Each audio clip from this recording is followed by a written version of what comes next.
स्वागत में मेरे भगवान आए हैं। मेरी अरदास सुन लो, बैठा हूँ मैं द्वार पे तेरे, कभी तो आओगे मिलने को मुझसे द्वार पे मेरे।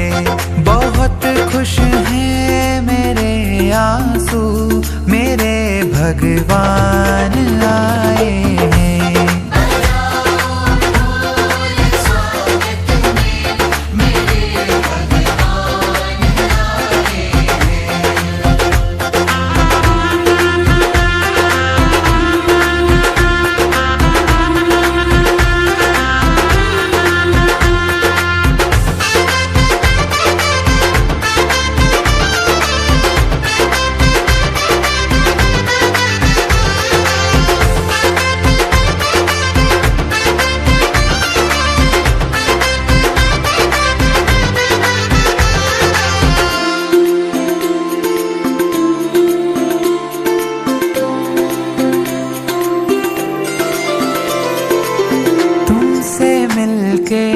क्या पाया है चंड कौशिक सर्प से पूछो, तुमको खोने का दुख क्या है गौतम स्वामी के मन से पूछो।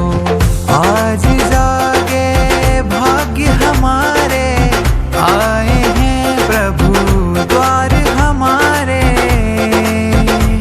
तूने किस्मत है सवारी, तू है बड़ा उपकारी, तू है शान हमारी। सजाओ हर घर आंगन, आज मेरे भगवान आए। इस महावीर जयंती के पावन अवसर पर हम सब मिलकर के 3 दिवसीय कार्यक्रम का आयोजन कर रहे हैं। इसमें कार्यक्रम में सभी का सहयोग के साथ आशीर्वाद भी प्राप्त हो रहा है। यह कार्यक्रम हम बच्चों द्वारा हो रहा है, बड़ों का नहीं है। फिर भी बच्चों ने बड़ों से अच्छा किया है। मैं चाहती हूँ उनके करने से पहले आप लोग तालियां बजा दें। आज का शीर्षक है राजा श्रेणिक नाटक। प्रारंभ हो तो कहते हैं कि हर काम, कोई भी काम करना हो तो मंगलाचरण होना चाहिए। तो इतने छोटे बच्चे नाटक कर रहे हैं, तो उसके पहले मैं मंगलाचरण करना चाहूंगी। मंगलाचरण की प्रस्तुति दे रही हैं आज की जैनिशा जी, लवन्या जी, अनन्या जी और लावण्या जी।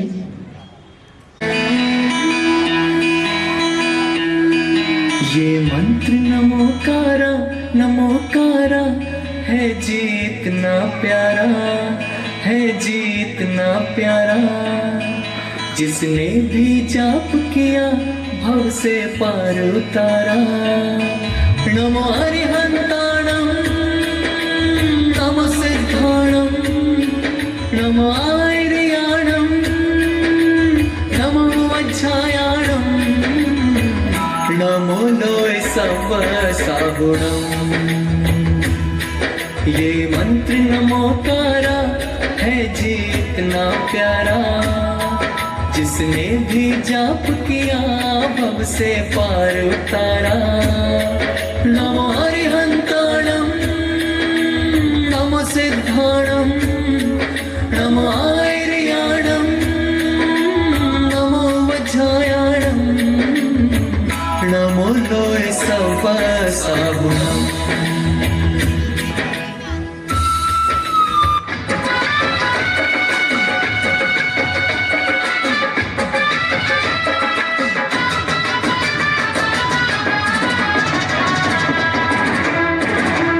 कुंडल ग्राम धरती को धन्य किया है। कुंडल ग्राम धरती को धन्य किया है।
बहुत ही बढ़िया प्रस्तुति, बहुत बहुत धन्यवाद बेटा।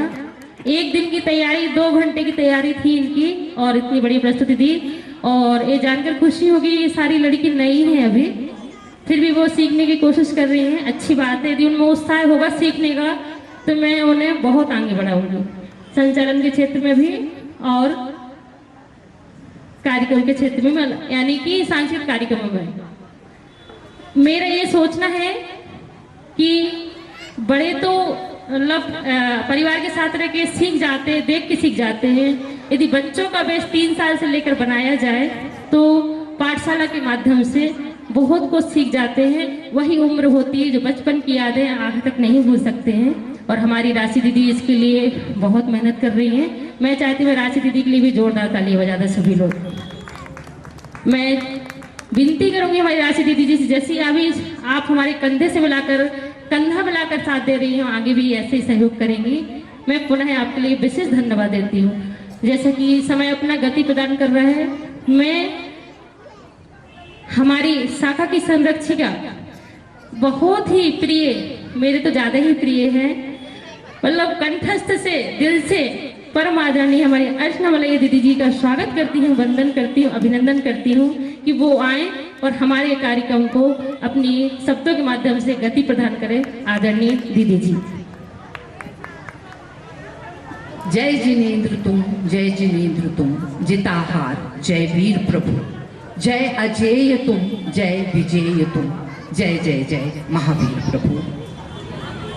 वर्तमान 24 के प्रथम तीर्थंकर भगवान आदिनाथ से लेकर अंतिम तीर्थंकर भगवान महावीर स्वामी की अद्भुत जिन परंपरा को नमन करते हुए मैं समाधिस्थ आचार्य प्रवर विद्यासागर महाराज जी के चरणों में अपने भाव विगलित नमन दे रही हूँ। साथ ही संस्कार धानी में ससंग विराजे नवाचार्य समय सागर महाराज जी को मेरा त्रैवार नमोस्तु नमोस्तु नमोस्तु।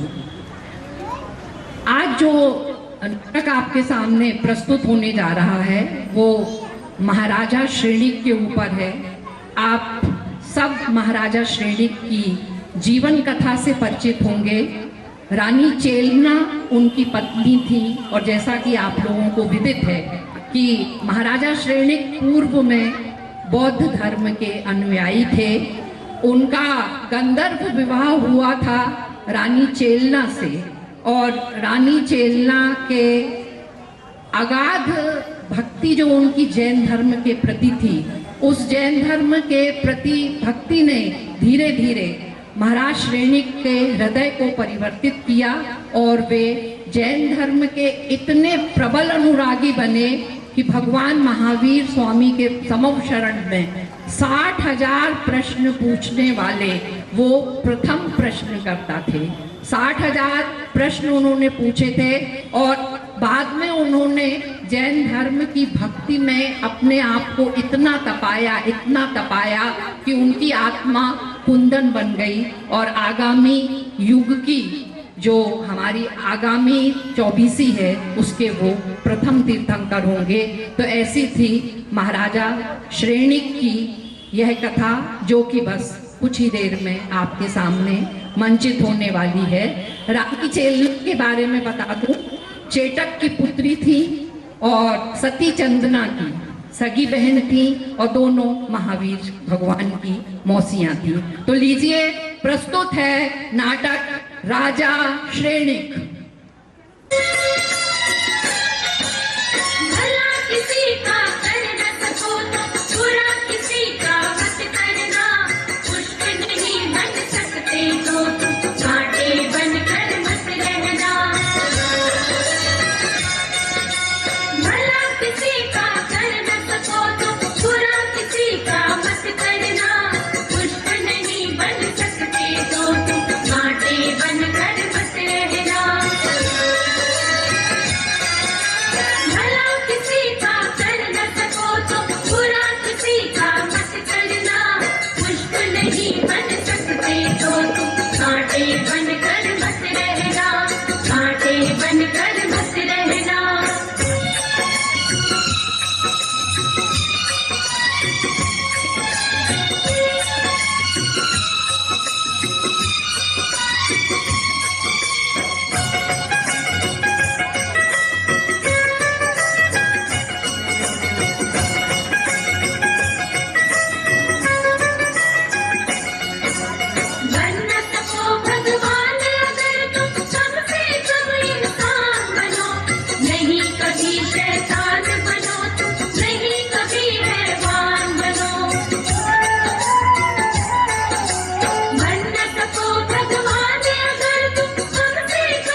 बनकर मत रहना,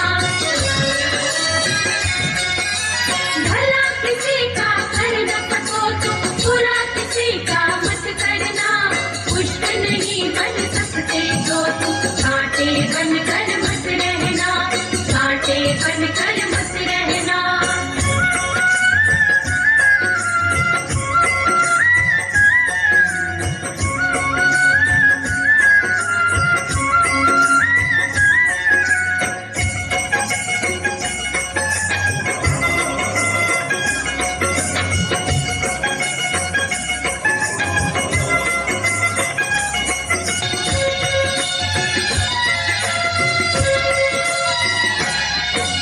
आओ आओ रे सुनो रे कहानी सुनो, आओ आओ रे सुनो रे कहानी सुनो, कहानी सुनो रे सुहानी सुनो, कहानी सुनो रे सुहानी सुनो, आओ आओ।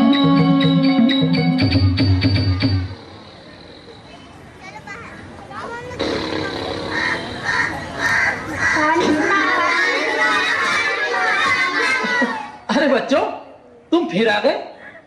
अरे थोड़ा सुस्ता तो लेने देते। कहानी सुनोगे? हाँ हाँ सुनाता हूँ भाई, कहानी भी सुनाता हूँ। अब मैं तुमको एक ऐसे राजा की कहानी सुनाता हूँ जो बहुत घमंडी था, बहुत हिंसा करता था और अभिमानी भी था। राजा श्रेणिक नाम था उसका। चलो मैं तुम्हें ऐसे ही राजा की कहानी सुनाता हूँ। एक बार एक घटना के बाद उसका पूरा हृदय परिवर्तित हो गया। एक समय की एक कथा निराली। मगध देश का राजा अहंकारी करता आखेट आ पहुंचा निर्जन गहन वन में। सेना को दे आदेश विश्राम का, करने लगा मंत्री के संग वन में विचरण। तेज प्रकाश पुंज सम जैन मुनि तप करते थे उस वन में, जिनके सर्वांग से प्रवाहित होती थी समरस धारा। राजा निकट जा की माला, गुरु ना कोई दिल वाला।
रहेगा, आगे चल और खोल। नाम की माला जपेगा कोई दिल वाला।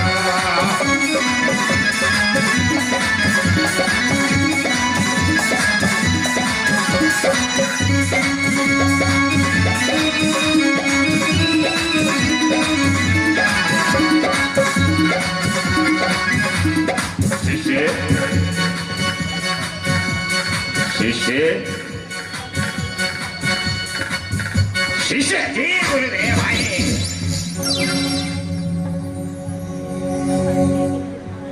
ये क्या किया आपने? आप गाते गाते रुक गए, हम ठुमकते ठुमकते ठुक गए।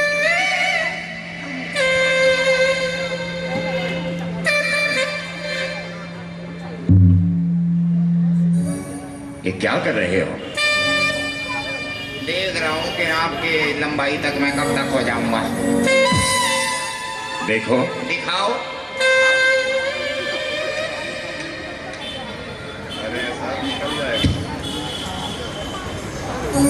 तुम मेरे साथ हो। हाँ, हम आपके साथ हैं। वो कहो। आज हम तुम्हारे ज्ञान की परीक्षा लेना चाहते हैं।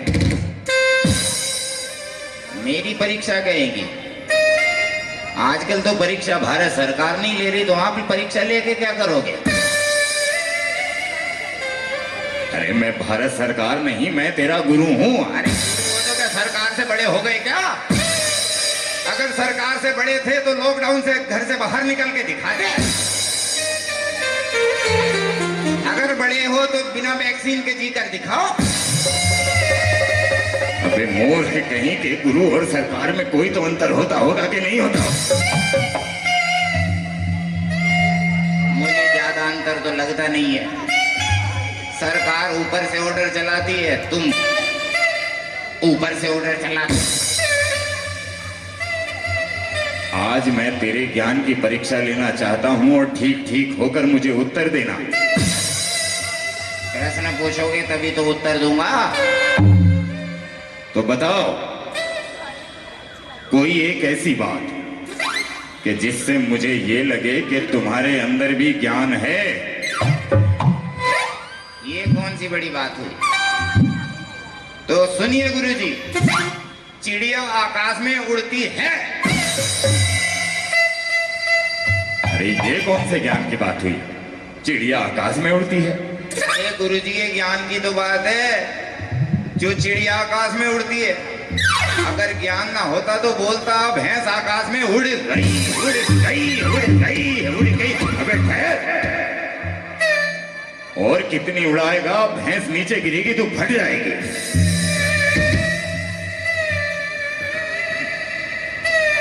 ये कोई ज्ञान की बात नहीं हुई। मुझे लगता है तेरे अंदर ज्ञान नहीं बढ़ा है। मुझे भी कुछ दिनों से ऐसे ही लग रहा है, पेट बढ़ रहा है लेकिन ज्ञान नहीं बढ़ रहा। तो ठीक है, मैं तुमसे कुछ प्रश्न करूंगा, तुम्हें उन प्रश्नों के मुझे उत्तर देने होंगे। प्रश्न? ठीक है गुरुजी, पूछिए। उत्तर याद है? उत्तर तो मेरा प्रश्न ध्यान से सुनो। गुरुजी सुनूंगा कान से, ध्यान से मैं नहीं सुनूंगा। हाँ हाँ ठीक है, सुनो। मेरा प्रश्न है, मेरा उत्तर है।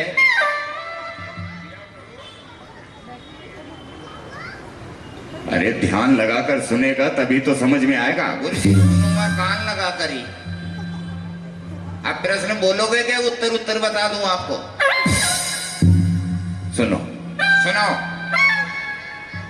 मेरा प्रश्न है, हमारे उत्तर है।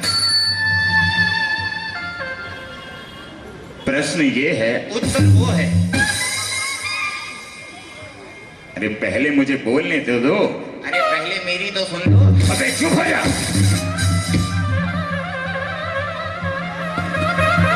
प्रश्न ध्यान से सुन और इनका उत्तर सही तरह से देना। मेरा प्रश्न ये है कि जल से पतला कौन है, कौन भूमि से भारी, कौन अगन से तेज है, कौन काजल से काली? गुरुजी ये प्रश्न है क्या? प्रश्नावली? ये आपने मुझसे क्या क्या पूछ लिया? हाथी से छोटा कौन है, ऊंट से लंबा कौन है, कुत्ते से लंबा कौन है, बिल्ली से छोटा कौन है? क्या है ये प्रश्न है। ये पूरी पुस्तक है। अगर पूछना है तो एक एक करके पूछो। उत्तर याद है? उत्तर। तो मेरा पहला प्रश्न है, जल से पतला कौन है? जल से पतला, जल से पतला, जल से पतला, जल से पतला, जल से पतला, जल से पतला, जल से पतला, जल से पतला, बन गया। बोलो। गुरुजी इस दुनिया में जल से पतला होता है कोरोना। मतलब? ये ऐसी चीज है पता ही नहीं लगता कब नाक में गई, कब गले में अटकी और कब छाती फुला दी।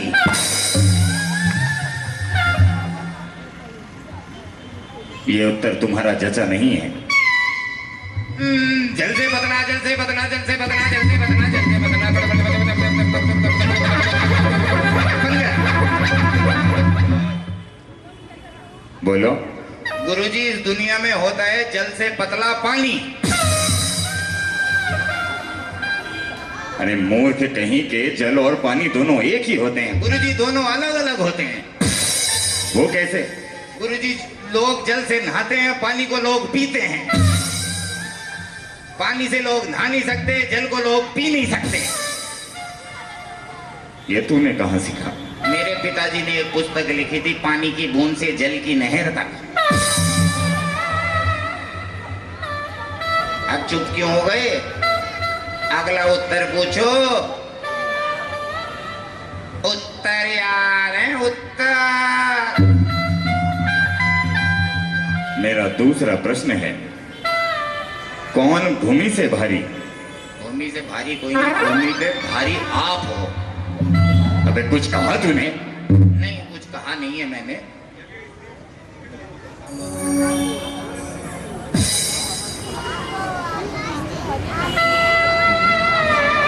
अब बता, कौन भूमि से भारी?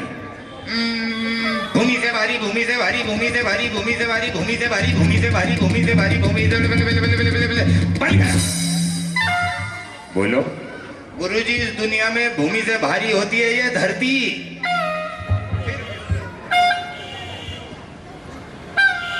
अरे मूर्ख कहीं के, भूमि और धरती दोनों एक ही तो होती हैं। गुरुजी, दोनों अलग अलग होती हैं। वो कैसे? भूमि पर लोग रहते हैं, धरती पर पशु रहते हैं। धरती पर लोग नहीं रह सकते, भूमि पर पशु नहीं रह सकते। अबे चुप हो जा मूर्ख कहीं के। तू जानता है तेरे दोनों उत्तर गलत हैं। आप जानते हो आपके दोनों प्रश्न गलत हैं। तू मेरा शिष्य नहीं हो सकता।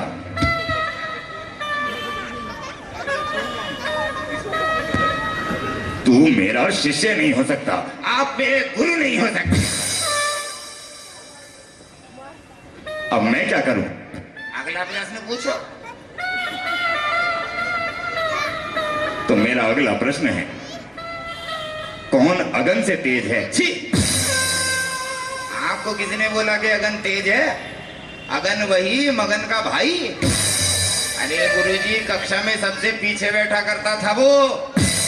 आपको किसने बोला कि अगन तेज है? अबे चुप हो जा, चुप हो जा, चुप हो जा। मूर्ख कहीं के, अगन का अर्थ होता है अग्नि, आग। ऐसा बोलो ना कि आग से तेज कौन है। ये क्या अगन मगन लगन लगा रखी है आपने? अब बता, कौन अग्नि से तेज है? अग्नि से तेज, अगन से तेज, अग्नि से तेज, अगन से तेज, अग्नि से तेज, अगन से तेज, अग्नि से तेज, अगन से तेज, अग्नि से तेज, बन गया। बोलो। गुरुजी, अग्नि से तेज होती है भूख। वो कैसे? अब मैं बताता हूँ वो कैसे। आज दोपहर जब मैं पांडाल जी में आया और पंडित जी साहब ने, मनीष भैया जी ने बोला कि पूजन समाप्त, तो ये जो बैठे हैं ना सारे इंद्र इंद्राणी भोजनशाला को यूं भगे हैं। अरे भूख लगी है, रोटी देते, भूख लगी है, रोटी देते, भूख लगी है, रोटी देते, भूख लगी है, रोटी देते, भूख लगी है, रोटी देते, रोटी देते, रोटी देते, रोटी देते। अबे ठहर जा। ऐसे भी नहीं बोला होगा, इससे कम भी नहीं बोला होगा।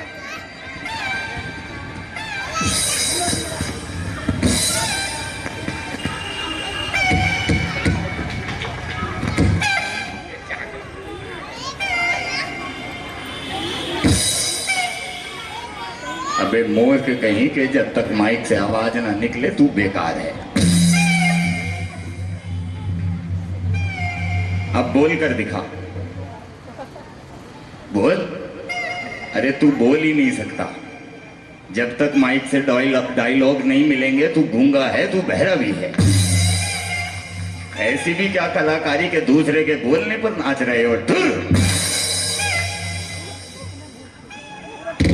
तो गुरुजी, आप कौन सी अपनी आवाज में बात कर रहे हो?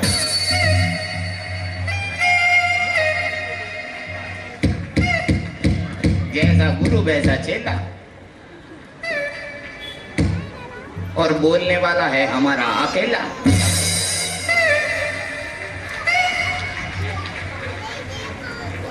अब प्रश्न पूछोगे या यही उलझे रहोगे? मेरा चौथा प्रश्न है।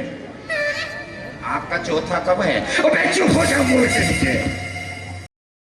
मेरा चौथा प्रश्न है।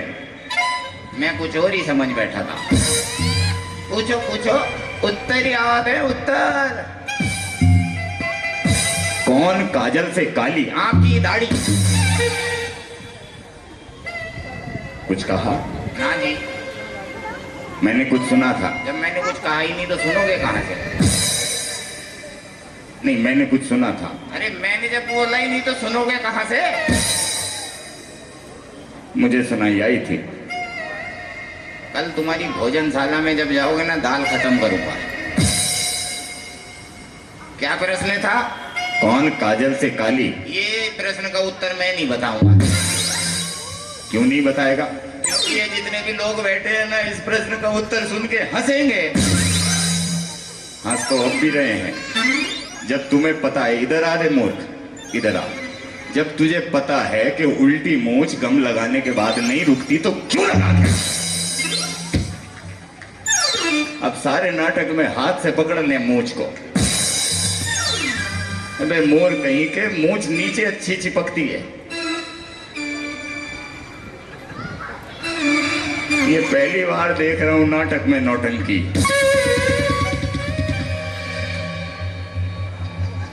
अब उत्तर देगा कि नहीं देगा? हाँ जी, उत्तर नहीं दूंगा। क्यों नहीं देगा? अरे ये इतने सारे लोग बैठे हैं, ये हंसेंगे इस उत्तर को सुनकर। क्यों? इस उत्तर में थोड़े पारिवारिक संबंध है मेरे। अरे कोई नहीं हंसेगा, उत्तर पे भला कौन हंसेगा? बता, कौन काजल से काली? काजल से काली है मेरी अम्मा। वो कैसे? क्योंकि मेरे पिताजी मेरी माँ को हमेशा यही बोलते हैं, कल्लो इधर आ, कल्लो उधर जा, कल्लो यहाँ, कल्लो वहाँ जा, कल्लो ये जा, कल्लो वो, कल्लो इधर आ, कल्लो उधर जा, कल्लो दाएं जा, कल्लो बाएं जा, कल्लो ऊपर आ, कल्लो नीचे आ, कल्लो कल्लो कल्लो कल्लो कल्लो। अबे ठहर जा, रुक जा, मैं रुक जा।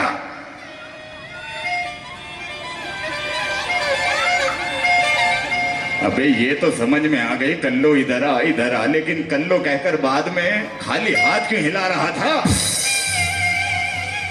मेरी माँ इतनी काली है कि उसका कालापन बताने में शब्द खत्म हो गए, भावनाएं खत्म नहीं हुई।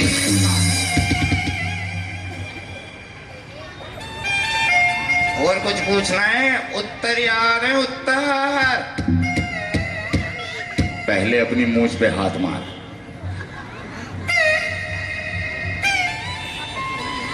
ये मुझे पता है, वो आता है ना मोटा वाला सूरज, उसका दिमाग है कि उल्टी मूंछ लगा लोग हंसेंगे।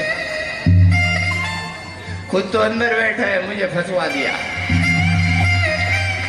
चिपक। शिष्य, तुम जानते हो तुम्हारे चारों उत्तर गलत हैं। आप जानते हो आपके चारों प्रश्न गलत हैं। अबे जब नहीं चिपक रही तो रख दे कमंडलू में।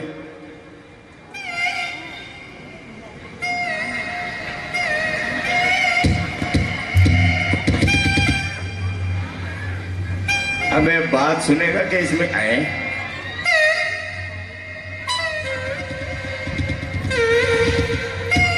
अब तुझे कभी वायरस नहीं होगा।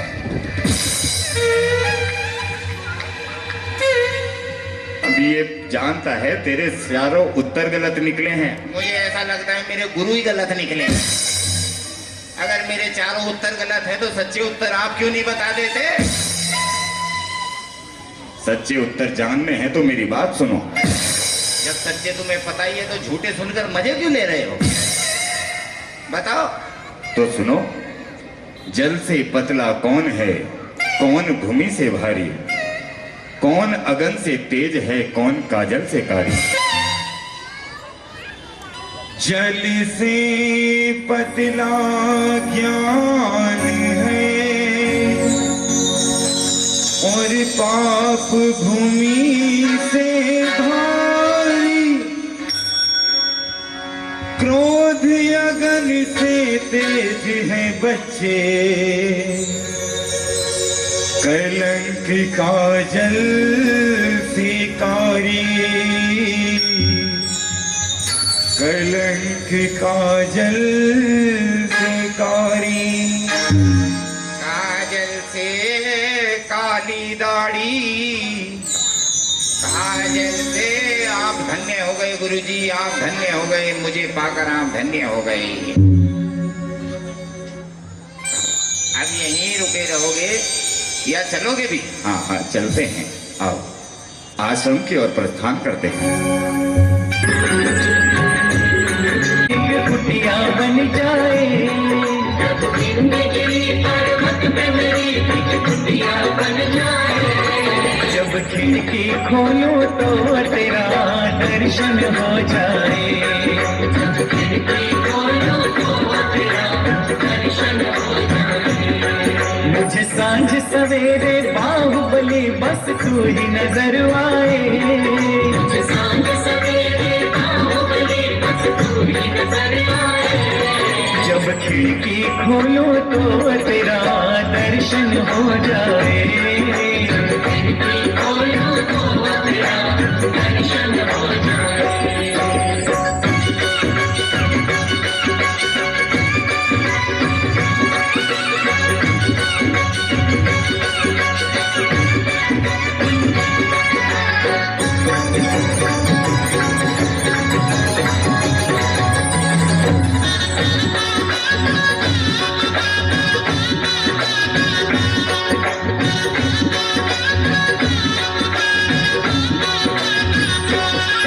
जब होगी आरती तेरी मुझे दीपक दिखाई देंगे, जब होगी आरती तेरी मुझे दीपक दिखाई देंगे, जब कोई करेगा पूजन मुझे अर्घ सुनाई देंगे, जब कोई करेगा पूजन मुझे अर्घ सुनाई देंगे, जब भजन करे कोई, जब भजन करे कोई मेरे कानों में आए, जब खिड़की खोलो तो तेरा दर्शन हो जाए, जब खिड़की खोलो तो तेरा दर्शन हो जाए।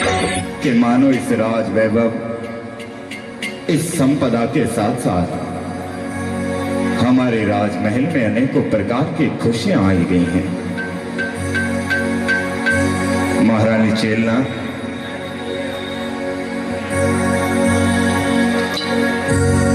इतने नौकर चाकर, इतने दास दासी होते हुए भी हम तुम्हारे मुखड़े पर एक मलिनता, एक दुख की किरण देखा करते हैं। आखिर ऐसा क्या है जो महाराजा श्रेणी के होते हुए, इतने नौकर चाकर होते हुए, इतना धन वैभव होते हुए भी तुम दुखी रहा करती हो? मैं आपसे कुछ पूछना चाहती हूँ। बोलो। जीवन में सभी तो विवाह करते हैं और एक पत्नी का यही धर्म कहलाता है कि वह अपने पति से पूर्ण विश्वास से रहे। लेकिन आप बताइए राजा जी कि यदि कोई पुरुष अपनी पत्नी के साथ विश्वासघात करे तो उसके साथ क्या होना चाहिए? विश्वासघात? जो बेटी अपना घर छोड़कर आई है, यदि उसका पति उसके साथ विश्वासघात करे तो उसका जीवित रहना ही व्यर्थ है।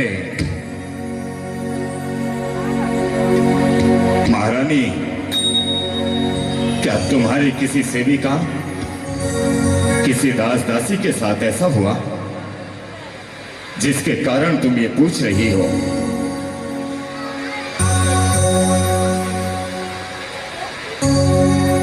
जो तुम ये पूछ रही हो कि पति के साथ धोखा करना या पति पत्नी के साथ धोखा करता है तो उसका क्या उत्तर होना चाहिए? कौन है वो? कौन है मेरे राज्य में जिसने अपनी पत्नी के साथ छल या धोखा किया है? आप जानना ही चाहते हैं? तो यदि अपने हृदय को पत्थर के समान बना सकते हो तो सुन लीजिए। यदि किसी ने मेरे साथ छल किया है तो वो कोई और नहीं, वो छल करने वाले आप हैं। क्या कहा? हमने तुम्हारे साथ छल किया है?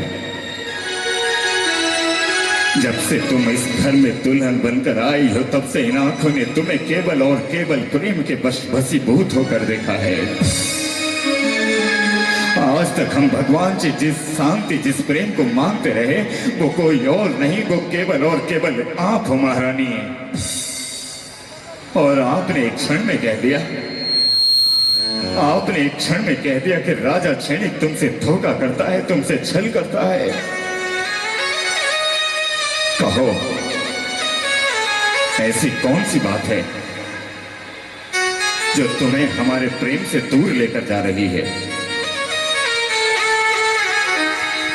आप ही सोचिए, विवाह से पहले आपने मुझसे कहा था कि राजकुमारी चेलना, हमारे राज्य में अनेकों प्रकार से तुम अपने धर्म प्रभाव न कर सकती हो।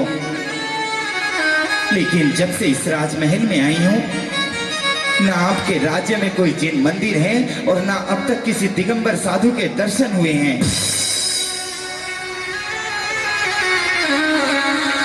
ओह, जैन मंदिर और दिगंबर साधु नहीं मिले तो तुमने अपने पति को छल कहा, तुमने अपने पति को धोखेबाज कहा। क्या तुम्हारे शस्त्र और शास्त्रों ने इतना नहीं कहा कि महारानी पति का धर्म स्वीकार करना भी पत्नी का धर्म होता है, उसका कर्तव्य होता है? क्या हमने तुमसे कभी तक कहा?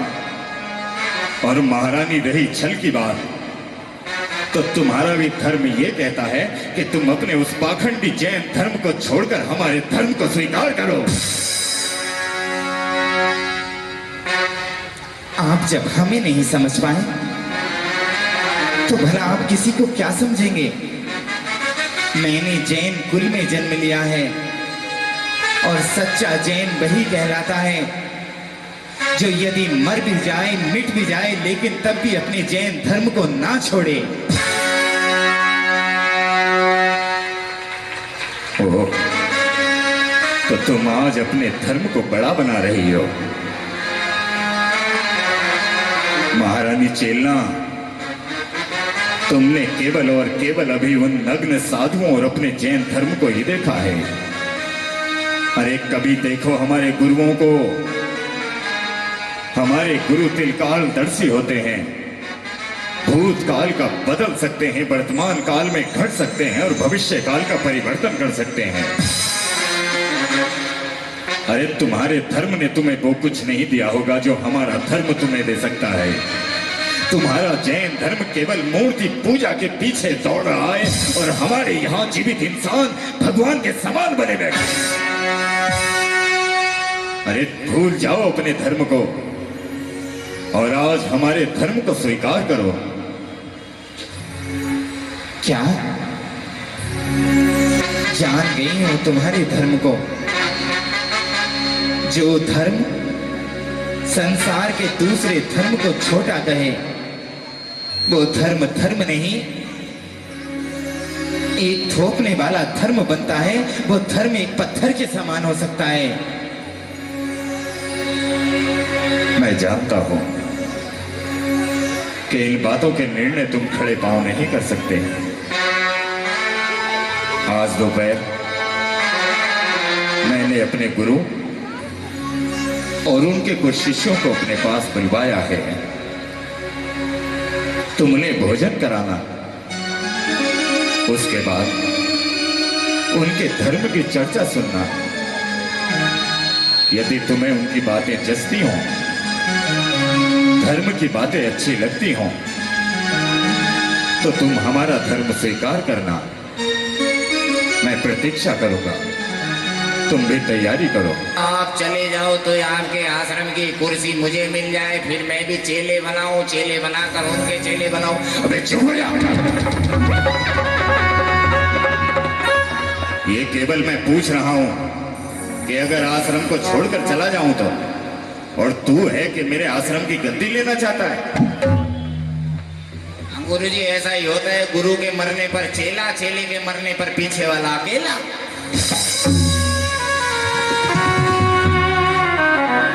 अब ये बता कि अगर मैं इस आश्रम को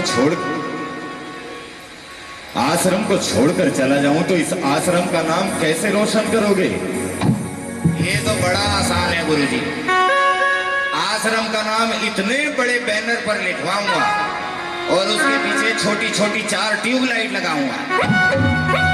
उन ट्यूबलाइट को जला दूंगा, हो गए तुम्हारे आश्रम का नाम रोशन।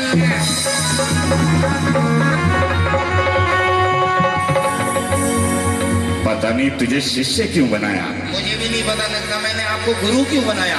चुप हो जा मोर।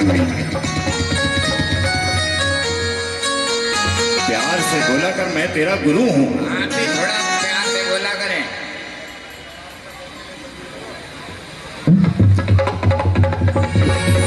लेकिन गुरुजी, आज आप सुबह से ही आश्रम से पैदल पैदल जा रहे हो, लेकिन हम जाएंगे कहाँ, ये कौन बताएगा? आज हम भोजन के लिए जा रहे हैं। आहो, आज गुरुजी को भूख लग रही है। भोजन के लिए तो जा रहे हो, लेकिन किसके घर जाओगे, किसके गांव जाओगे, किसके राज्य में जाओगे? आज हम राजा क्षणिक के राजमहल में भोजन के लिए जा रहे हैं। अरे गुरुजी, आपके पास भी बस बुद्धि कम है। अरे जब राजा ने भोजन के लिए बुलाया तो राजा से ही बोल देते कि भोजन हमारे आश्रम में भिजवा दे। जाने से भी बच जाते और भोजन भी पचा लेते। क्या करूं तेरा? आश्रम की गद्दी दे दो मुझे। अबे चुप हो जा, बोल नहीं क्या, चुप हो जा, चुप हो जा, चुप हो जा, चुप हो जा। जब देखो आश्रम की गद्दी, आश्रम की गद्दी, आश्रम की गद्दी। आप भी तो गद्दी पे बैठे हो। जब आपके गुरुजी निकले थे तभी तो आप घरे गए थे वहां पर। अब चलोगे या खड़े खड़े भूख बढ़ाते ही रहोगे? हाँ, हमें राजमहल तो जाना ही है। जाना है तो चलो।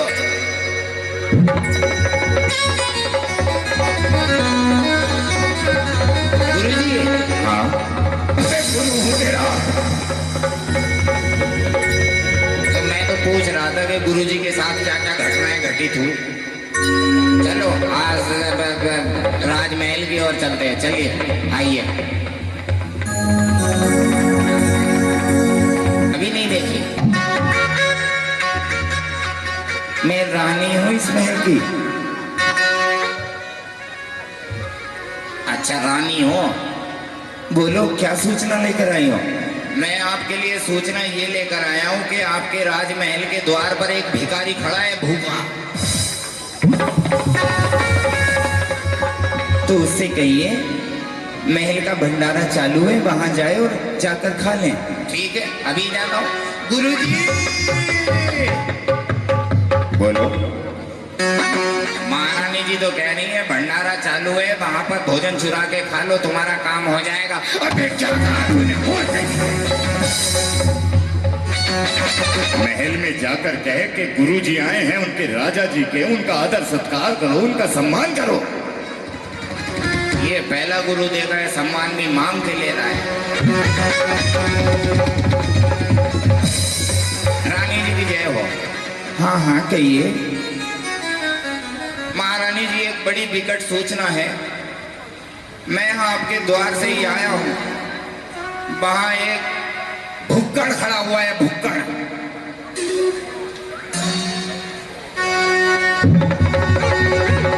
और कहता है अगर भोजन नहीं मिलेगा तो वो अपना हाथ ही चबा डालेगा। मैं कुछ समझी नहीं। अरे समझना क्या है, आश्रम से आपके राजा जी के गुरुजी आए हैं, वो बार बार कहते हैं कि भूख लगी है, भूख लगी है, इसलिए बस वो ही याद आ रहे हैं। क्या करूं? आप उनसे कहिए कि वो राजमहल में आए और भोजन ग्रहण करें। ठीक है गुरुजी। बोलो। मैंने महारानी जी से आपका नाम कहा तो उन्होंने कहा मैं गुरुजी को नहीं जानती। फिर मैंने अपना परिचय दिया तो हाथ जोड़कर बुलवा रही है हमें। तो अब तो गद्दी मेरी होती है आश्रम की। अबे तेरी गद्दी, रुक जा, तुझे मैं देता हूँ आश्रम की गद्दी।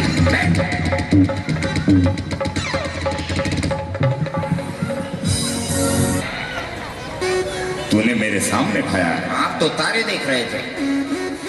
रानी जी, हाँ जी। खीर में मिर्च ज्यादा थी आपकी। अगली बार जब पूड़ी बनाना तो चकोर बनाना। जितना बोला है उतना ही काम किया कर। क्या बोला है? मैंने बोला है कि जितनी देर भी रहे यहाँ शांत रहना। ठीक है, शांत हो जाएंगे, लेकिन गद्दी देनी पड़ेगी।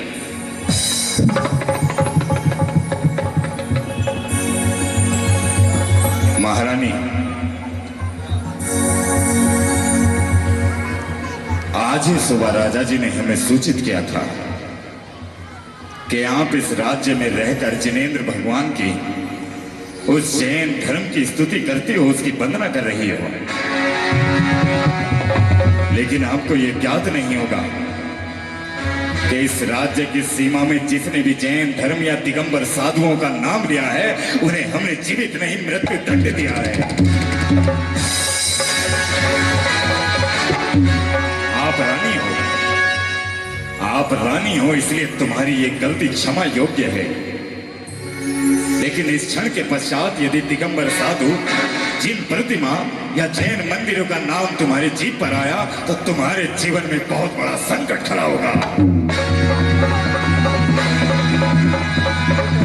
अरे क्या है तुम्हारे जैन धर्म में, क्या है तुम्हारे दिगंबर साधुओं में जो जितना अधिक हम लोगों में है। मैं 3 काल का धारी हूं, भूतकाल की घटना को बदल सकता हूं, वर्तमान काल को घट सकता हूं और भविष्य को बदल सकता हूं। हमारे शिष्य बनकर देखो तो तुम दिन दुगनी रात चौगनी शांति महसूस करोगे। हजारों की संख्याओं में तुम्हारे राजा जैसे हमारे शिष्य हैं और तुम हो जो उन नग्न साधुओं की स्तुति कर रही हो, उनकी वंदना कर रही हो।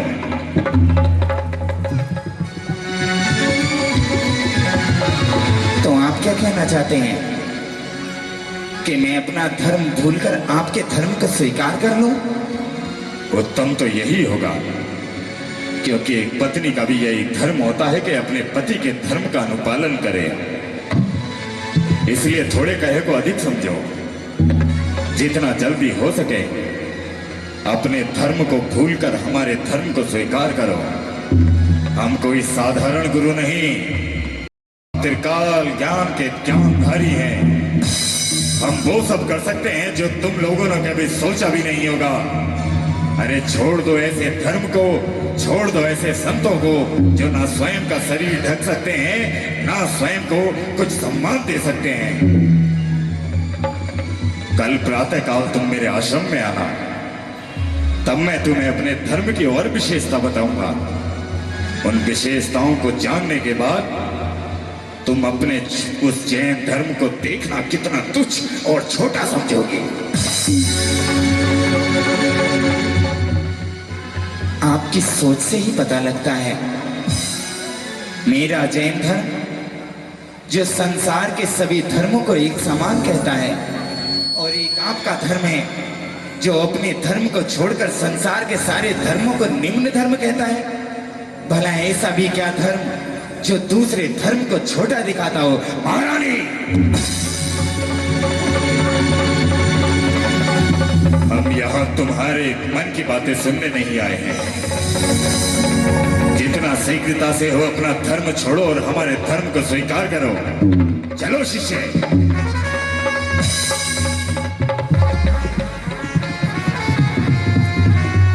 शिष्य जी गुरुदेव। इस द्वार पर हमारी चरण पादुकाएं रखी हुई थी, तो मेरे बाएं पांव की पादुका नहीं मिल रही, तुम क्या कहते हो? मैं क्या कहता हूँ, कहेगा तो वो कुत्ता जो उठाकर ले गया आपकी चरण पादुका। तो जाओ महारानी से पूछ कर आओ। क्या पादुका या कुत्ता? अबे कुत्ता नहीं, चरण पादुका। लेकिन गुरुजी अगर कुत्ता ढूंढेंगे तो पादुका जरूर मिल जाएगी। अबे क्या करूं तेरा, क्या करूं तेरा? आश्रम की गद्दी दे दो। आप कुछ बोलोगे भी या ऐसे ही खड़े रहोगे? मैं ये कह रहा हूँ महारानी जी के पास जाओ, उनसे कह द्वार पर जो पादुका थी वो पादुका कहाँ गई, कभी किसी दास दासी ने उठाकर रख दी है वो। ठीक है रानी जी, प्रणाम। कहो। महाराज पूछ रहे हैं कि जब अगली बार आएंगे तो भोजन में क्या क्या बनाओगी? उनकी जो इच्छा होगी वो बन जाएगा। ठीक है, आपकी जय हो। क्या कहा रानी जी ने? रानी जी तो कह रही हैं आपकी इच्छा जो कहोगे वो बनवा देंगे। क्या चरण पादुका? नहीं, रोटी दाल। अबे पादुका कहाँ है मेरी? ये क्या पूछ कर आया है? भोजन पूछ के आया हूं मैं तो। अरे चरण पादुका नहीं तो मैं आश्रम कैसे जाऊंगा? आश्रम तो पांव से जाओगे। एक खो गई तो दूसरी मिल जाएगी। मैं उसके बिना नहीं जाऊंगा। किसके? कुत्ते के बिना के चरण पादुका के बिना? हे भगवान, क्या शिष्य बनाया है मैंने। हे भगवान, क्या गुरु बनाया है मैंने। अब क्या करूं? महारानी के पास जाओ और पूछ कर आओ, गुरुजी बड़े परेशान हैं, उनकी चरण पादुका कहाँ गई। ठीक है रानी जी, आपकी जय हो। हाँ हाँ बोलिए। महाराज बड़े परेशान हैं, बहुत क्रोधित हो रहे हैं, पूछ रहे हैं आपकी छोटी बहन कहाँ गई। मेरी तो यहाँ कोई बहन नहीं रहती। ठीक है गुरुजी, यहाँ तो कोई नहीं रहती। अरे यही तो रखी थी। लेकिन महारानी जी तो कह रही हैं यहाँ कोई नहीं रहती। अरे मैंने द्वार पर ही तो रखी थी। क्या पादुका के बहना?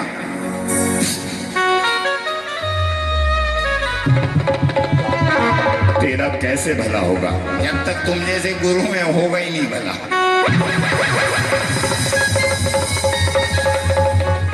एक पादुका के पीछे हटके पड़े, पादुका पादुका, अरे बाजार से दूसरी लेके। मुझे वही चाहिए। वही चाहिए तो जाके खुद पूछ लो। मुझे ही जाना होगा। ये काम तो पहले भी कर लेते।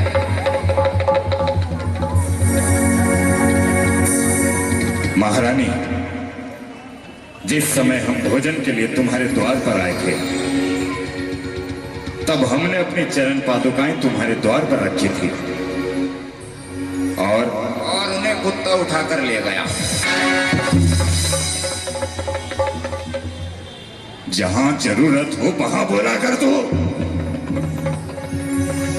गुरुजी, यहाँ से वन विहार करो और आश्रम की गद्दी दे दो। कहीं ऐसा तो नहीं महारानी कि तुम्हारे किसी दास दासी या किसी सेवक ने वह चरण पादुका उठाकर कहीं और रख दी हो? मैं यही जानना चाहता हूं कि हमारी चरण पादुकाएं कहां गई। महाराज, आप ही कहेंगे छोटा मुंह और बड़ी बात। आप तो 3 काल को समझ सकते हो। आप ये क्यों नहीं देख लेते कि भूतकाल में आपकी चरण पादुका किसने उठाई है, वर्तमान में वो कहाँ होगी और क्या भविष्य में वो तुम्हारे पास आएगी या नहीं। अपना ज्ञान लगाकर अपनी चरण पादुका क्यों नहीं ढूंढ लेते। महारानी,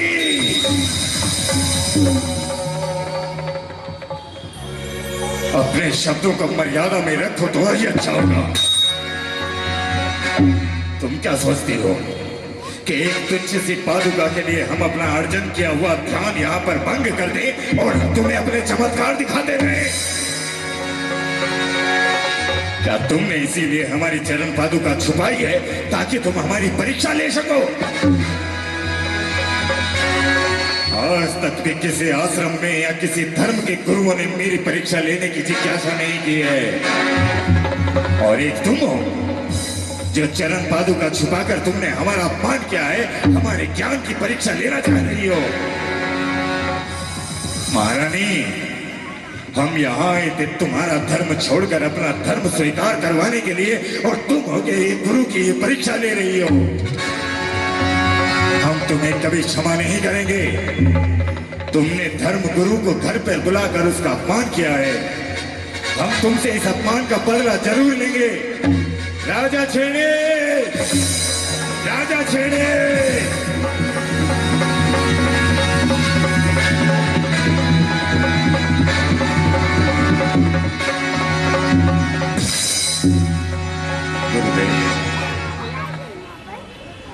जीवन में कभी तुम्हें इतना क्रोधित नहीं देखा। आप तो मेरे यहां भोजन के लिए आए थे, भोजन ग्रहण करने के लिए आए थे। आज तक जिस सुंदर मुख और जिन सुंदर हाथों से आशीर्वाद देते रहे, आज उस मुखड़े पर इतना क्रोध क्यों और किस लिए? अरे पूछ अपनी इस रानी से, क्या तेरी रानी ने हमें यहाँ पर अपमान के लिए बुलवाया था? ये तेरी रानी हमारी चरण पादुका छुपा कर कहती है कि हम अपना ध्यान लगाएं, ज्ञान लगाएं और उस चरण पादुका को ढूंढ लें। राजा छेड़े, जीवन में कभी भी हमारा अपमान नहीं हुआ, लेकिन आज तेरा गुरु अपमानित होकर जा रहा है। आज तेरा गुरु अपमान का घूंट पीकर जा रहा है।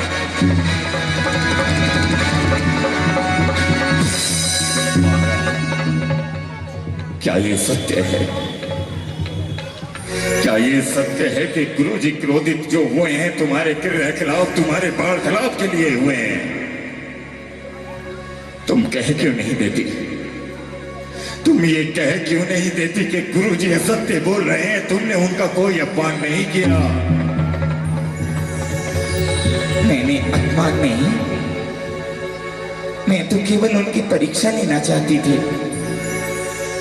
मैंने उनकी चरण पादुका छुपाई और उनके उस ज्ञान को देखना चाहती थी जिस ज्ञान को बताकर वो सबका मूर्ख बता रहे हैं। रानी, तेरा एक एक शब्द हमारे हृदय को ची रहा है। राजा छेड़े, तू मेरे अनन्य शिष्यों में से एक है। वचन दे मुझे कि जब तक तू किसी दिगंबर साधु का अपमान नहीं कर देता, तब तक तू मुझे अपना चेहरा नहीं दिखाएगा। जब तक तू जैन धर्म का अपमान नहीं कर देता,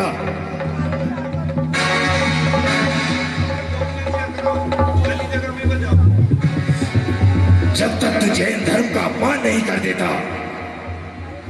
तब तक तू अपना ये मुखड़ा मेरे सामने मेरे चरणों में नहीं लेकर आएगा। गुरुदेव, आपका शिष्य है, वचन देता हूं,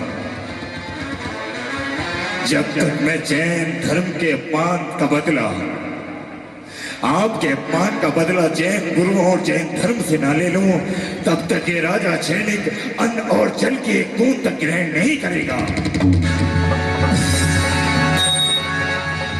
बदला लूंगा, गुरु के अपमान का बदला गुरु के अपमान से लूंगा। गुरुदेव, गुरु के अपमान से लूंगा। हाँ, यही तो मेरी शिक्षा है। हाथ के बदले हाथ, आंख के बदले आंख, अपमान के बदले अपमान। चलो शिष्य।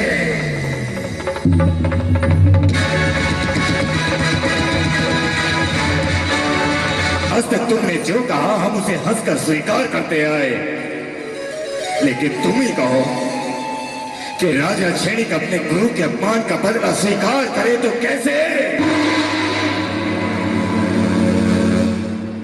तुमने हमारे गुरु के अपमान को करती रही और गुरु जी यहाँ पर खड़े होकर चिल्लाते रहे। तुमने एक बार भी ये नहीं सोचा कि पति जिस गुरु के चरण छूकर आ रहा है, जिस गुरु के चरणों को छूकर उसकी प्रार्थना होती है, उस गुरु का अपमान उसकी धरती पर करती रही। नहीं, बदला तो लूंगा, बदला तो लूंगा गुरु के चरणों की सौगंध जो खाई है। इसलिए महारानी तैयार हो जाओ कि आज जो अपमान की पीड़ा मेरे हृदय में मेरे गुरु को लेकर है, इसी तरह की पीड़ा, यही वेदना तुम स्वीकार करने के लिए तैयार हो जाओ। का अपमान कर दिया, कैसे बदला लूं? गुरु के अपमान का बदला कैसे लूं? कैसे बदला लूं? कैसे लूं?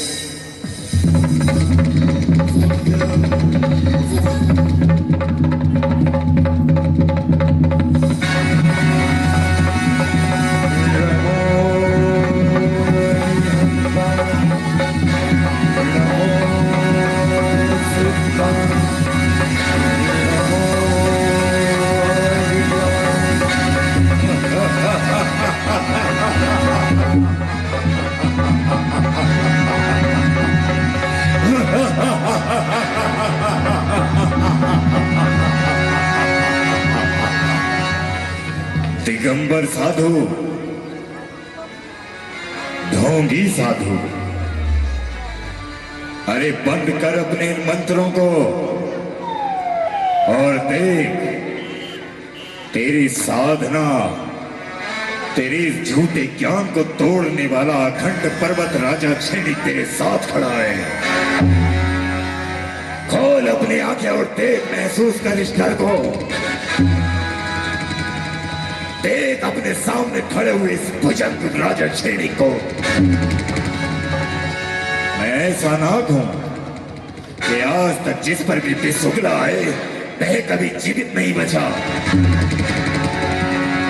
ये तुम्हारा ढोंग तुम्हारे जैन कुल में जन्मे लोग मानते होंगे दिगंबर साधु। ये तुम्हारी नग्न अवस्था को तुम्हारे ही लोग अच्छा मानते होंगे नग्न साधु। आज तू अपनी आंखों के सामने अपनी ही मौत का तांडव देखेगा। आज तू अपने सामने अपनी मौत को नाचता हुआ देखेगा। इतने शब्दों पर भी अपनी आंखें नहीं खोलता, बड़ा ढीठ है। लेकिन कोई नहीं, तू ऐसे नहीं, तू मेरी छल और माया के सामने अपने घुटने टेक कर मुझसे क्षमा याचना करेगा। ओ जंगल के राजा, अगर तू अपने प्राणों की रक्षा चाहता है तो इसी के इसी समय आ और इस नग्न ढोंगी साधु की बोटी बोटी नोच कर खा ले। आ और खा ले।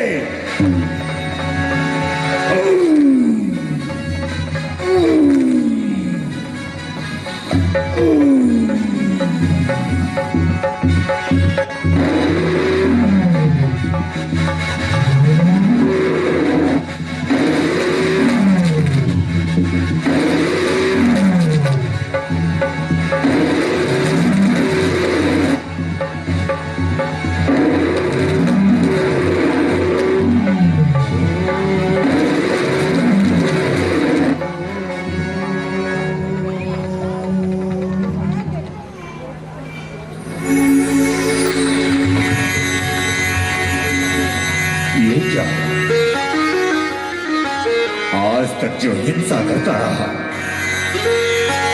आज तक जो दूसरे के मांस और रक्त हड्डियां खाकर जीवित रहता रहा, आज वो इस नग्न साधु को देखकर नतमस्तक हो गया।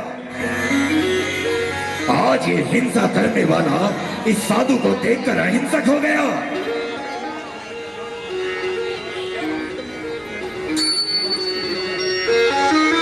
तू सिंह नहीं, तू कायर है। निकल जा, कायर है तू। तू कायर है तू।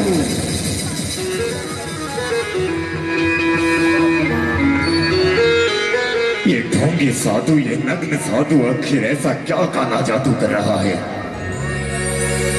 जो इसके सामने इससे भी नतमस्तक हो गया।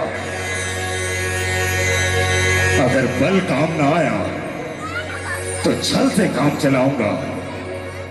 ऐ मेरी दुराचारी शक्तियों, आज तक मैंने तुम्हें जब भी बुलाया तुम तब आई।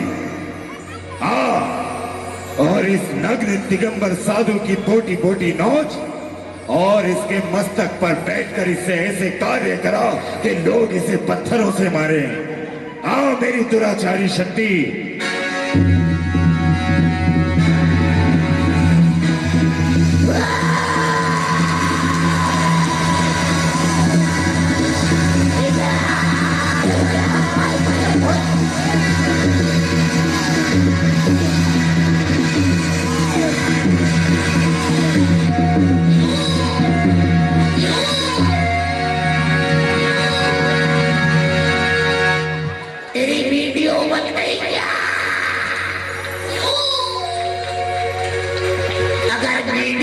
बन जाए तो मेरे नंबर पर व्हाट्सएप कर देना।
आज तक इस कायर ने जिसका भी कहा उसका रक्त खाती रही, पीती रही, लेकिन आज तू इस साधु के काले जादू के सामने तू भी नहीं चल पाई।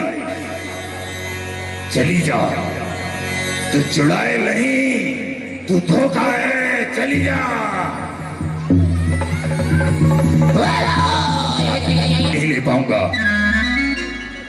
मैं अपने गुरु के अपमान का बदला कभी नहीं ले पाऊंगा। इस ढोंगी को मैं जरूर सताऊंगा, अपने गुरु के अपमान का बदला जरूर लूंगा।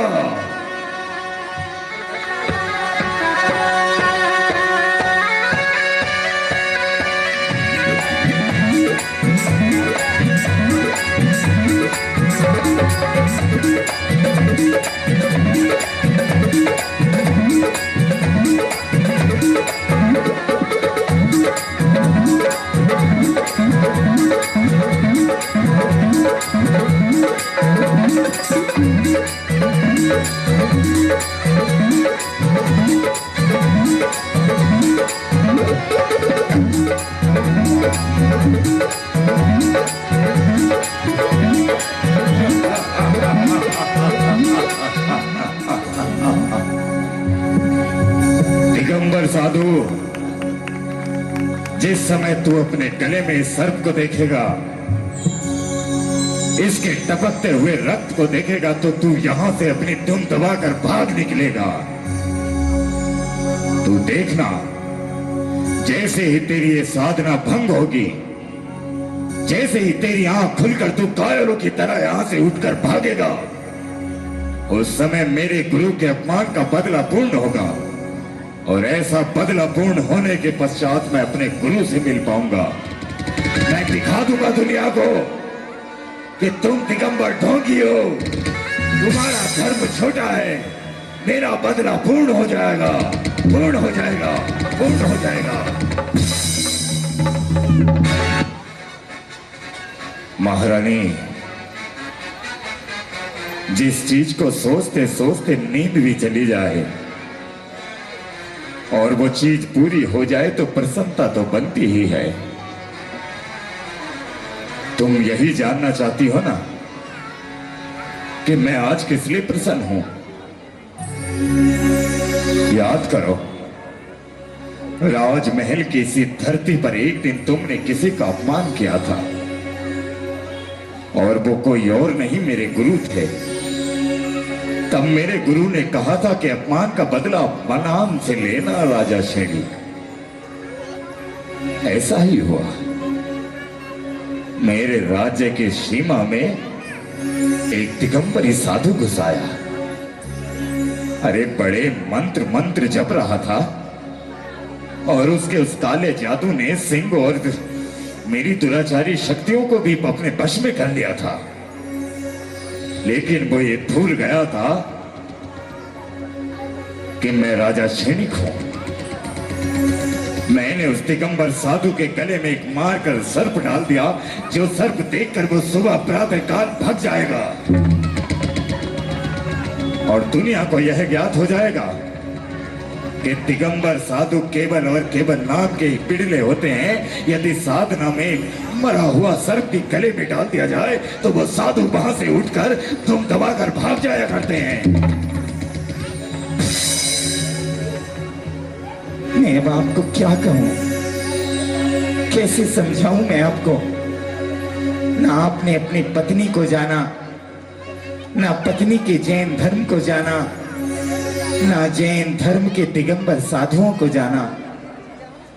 आप जानना चाहते हैं, यदि वो दिगंबर साधु ही हुए तो भले ही इस धरती पर प्रलय ही क्यों ना आ जाए, भले ही ये धरती उथल पुथल क्यों ना हो जाए, लेकिन दिगंबर साधु अपनी साधना से तनिक भी नहीं टिकते, नहीं टिकते।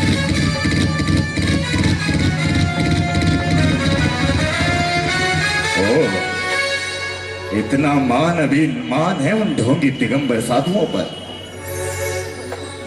तो ठीक है। यदि तुझे अपने धर्म का इतना मान है तो मुझे अपने धर्म का भी अभिमान है। बोल महारानी, यदि वो ढोंगी दिगंबर साधु वहां से उठ भाग खड़ा हुआ तो क्या तुम अपना धर्म छोड़कर हमारा धर्म स्वीकार करोगी?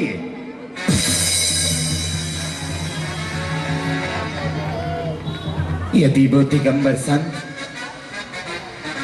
तुम्हारे उस उपसर्ग को छोड़कर चले गए तो हां, मैं चेलना अपने जैन धर्म को छोड़कर तुम्हारा धर्म स्वीकार करूंगी।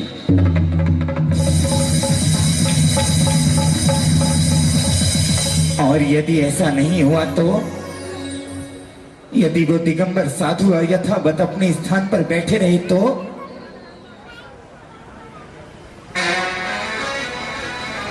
अब सोच क्या रहे हैं?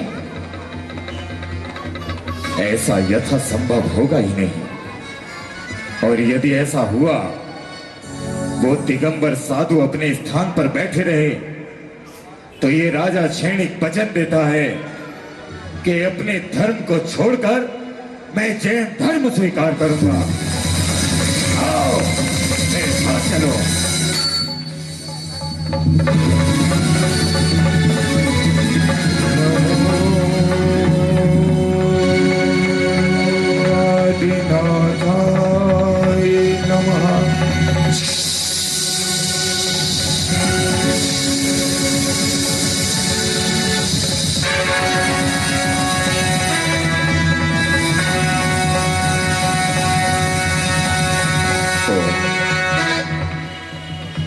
मैं ये क्या देख रहा हूं? सर्प के रक्त के कारण इन साधु के शरीर पर लाखों करोड़ या चींटियां एक साथ काट रही हैं। लेकिन देखो, इन दिगंबर साधु के मुख पर तनिक भी दुख नहीं है। ये कितना बड़ा पाप कर दिया मैंने, ये कितना बड़ा पाप कर दिया मैंने। हे दिगंबर मुनि, मुझे क्षमा कर दो, मुझे क्षमा कर दो।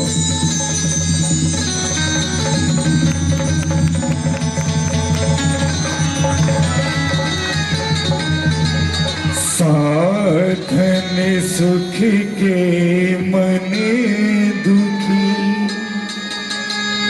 रही अधूरी साथ,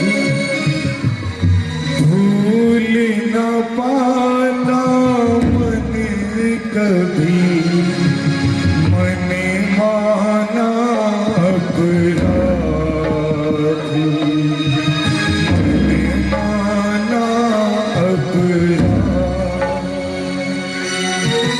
जात न पूछो साधु की, बस ले लीजिए ज्ञान, मोल करो तलवार का, पड़ी रहने दो ज्ञान, पड़ी रहने दो ज्ञान। हे दिगंबर मुनि, बहुत अधिक पीड़ा दी है मैंने तुम्हारे शरीर को। ये राजा क्षणिक क्षमा का पात्र तो नहीं है, लेकिन हे करुणा के सागर, यदि हो सके तो मुझे क्षमा कर देना। राजा क्षणिक,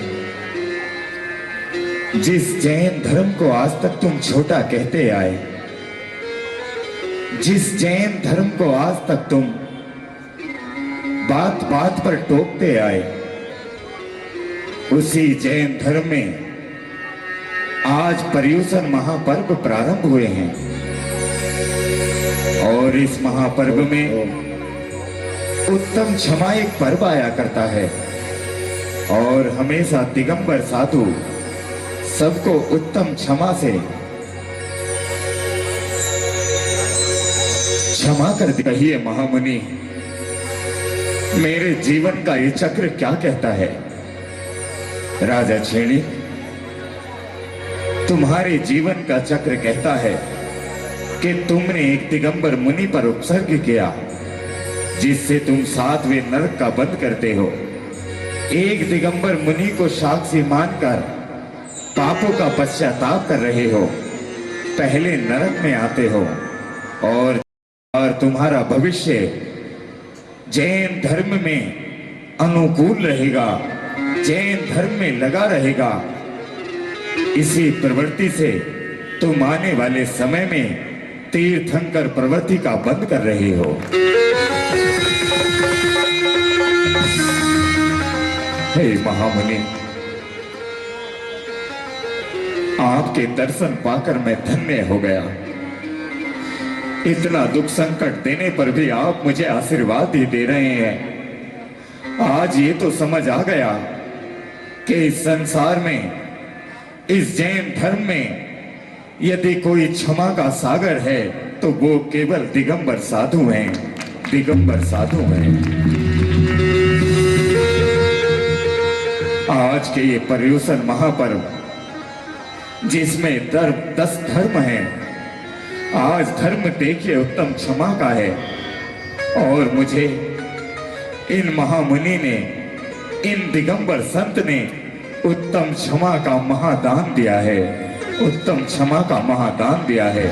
मैं अपने नगर के चौराहों पर जैन मंदिर बनवाऊंगा, जैन संतशालाएं बनवाऊंगा। मेरे राज्य में जिसमें कभी कोई जैन धर्म का नाम लेने वाला नहीं था, वो अब हमेशा तीर्थंकर प्रभु का नाम जपता रहेगा, नमोकार महामंत्र का नाम लेगा। धन्य है ऐसा जैन धर्म, धन्य है ऐसे महामुनि, धन्य है।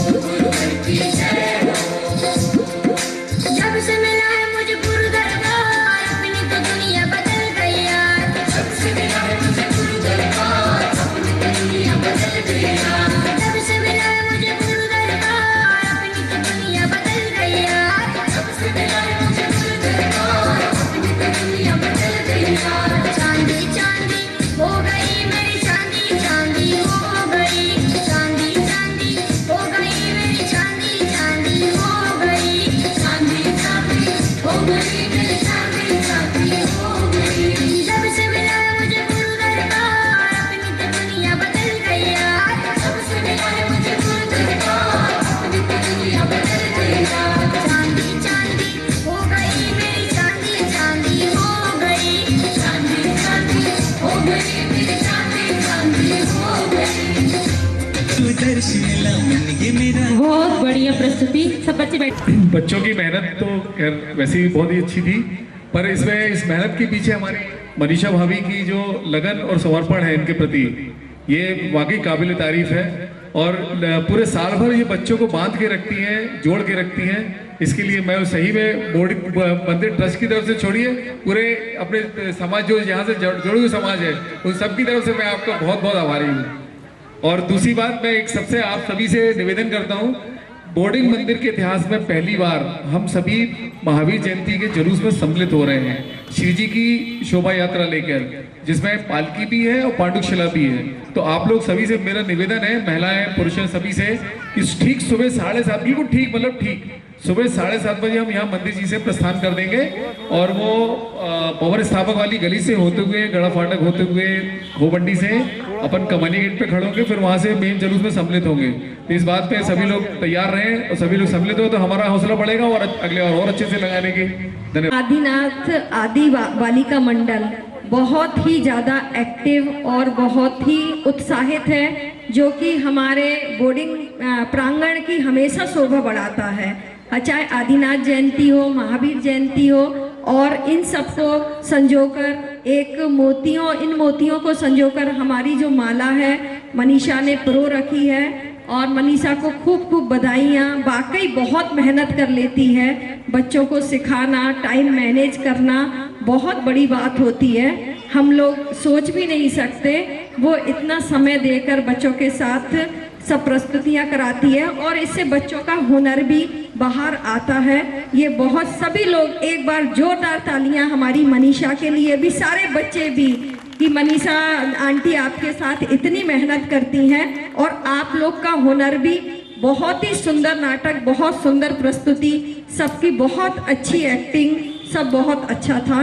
धन्यवाद। बच्चों ने वाकई बहुत शानदार काम किया है, पर यहाँ उपस्थिति कम रहती है तो थोड़ा सा उत्साह हम लोगों का घटता है। तो मैं अनुरोध कर रही हूँ कि कल भी हमारा कार्यक्रम होने जा रहा है, वो भगवान महावीर का जन्म और माता, उसके पूर्व माता के 16 स्वप्न, उसके बाद जैनेन्द्र भक्ति नृत्य भी होगा। और सबसे बड़ी बात यह है कि इस 3 दिवसीय कार्यक्रमों की श्रृंखला का जो पारितोषिक वितरण है वो कल ही यहाँ पे इस प्रांगण से होगा। तो मेरी आप लोगों से करबद्ध निवेदन है, कृपया बड़ी संख्या में उपस्थित हों, जिससे परिश्रम करने वालों सभी का उत्साहवर्धन हो। मैं मनीषा को बोलूँगी 2 शब्द बोले।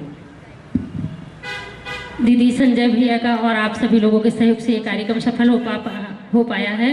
मैं आप सभी लोगों का तहे दिल से धन्यवाद देती हूँ और हमारे सारे बच्चों के लिए ढेर सारा आशीर्वाद कि वो इसी तरह तरक्की करते रहे और हमारे जबलपुर शहर का और हमारे बोर्डिंग मंदिर का नाम रोशन करते रहे। सबको जय जिनेंद्र और सबसे उत्तम क्षमा।